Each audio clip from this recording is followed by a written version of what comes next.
दोस्तों, आज की इस वीडियो में हम बात करने वाले हैं एक ऐसे टॉपिक पर जो खासकर प्राइवेट सेक्टर में काम करने वाले हर एम्प्लॉइज के लिए बहुत ही इंपॉर्टेंट है। अगर आपकी सैलरी से हर महीने पीएफ कटता है और आप बार बार अपने पीएफ अकाउंट से पैसे निकाल लेते हैं तो ये वीडियो आपके लिए बेहद जरूरी है। दोस्तों, प्राइवेट सेक्टर में काम करने वाले कर्मचारियों का प्रोविडेंट फंड यानी पीएफ हर महीने कटता है।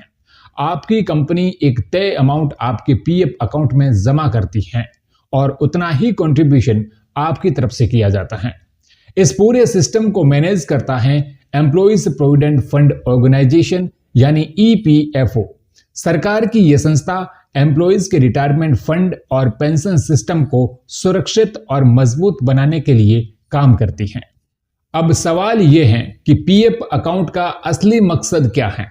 दोस्तों, पीएफ का मेन पर्पज है आपकी रिटायरमेंट लाइफ को सिक्योर बनाना।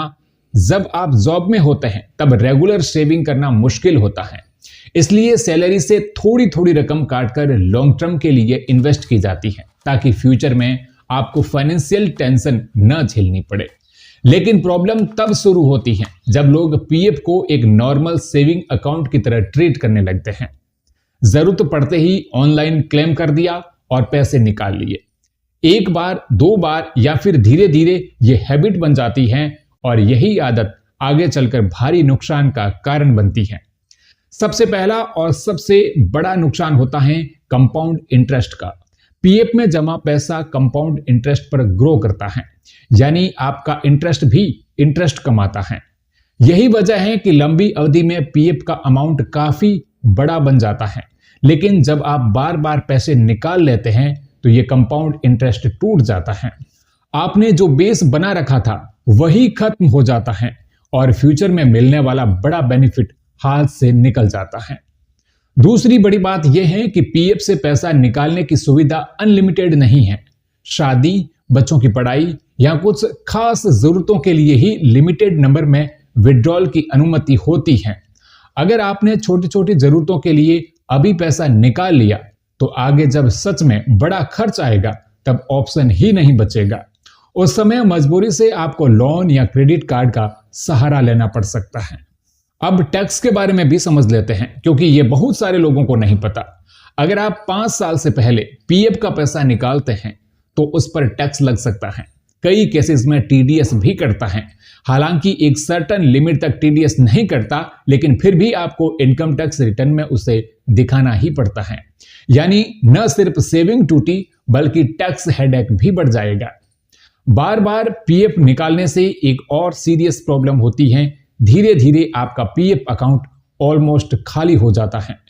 फिर जब मेडिकल इमरजेंसी आती है या जॉब लॉस जैसी सिचुएशन बनती है तब पीएफ में पैसा ही नहीं बचता।